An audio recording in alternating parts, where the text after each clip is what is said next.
আসসালামু আলাইকুম, welcome to Yasmin recipes. আশা করি আল্লাহর রহমতে সবাই ভালো আছেন।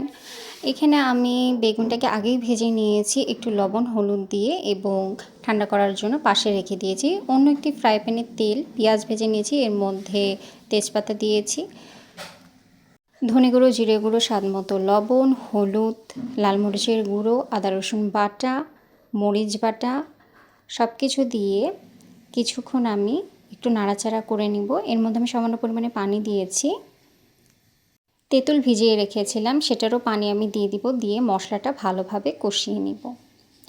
এখানে কয়েকটা ক্লিপ ডিলিট হয়ে গিয়েছিল, এই জন্য ভিডিওটা একটু ফাস্ট হয়ে গেছে।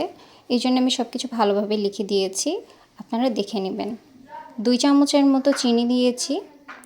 এখন মশলা কষানো হয়ে গেলে এর মধ্যে শুকনো লাল মরিচ দিব এবং গুঁড়ো মরিচও দিব।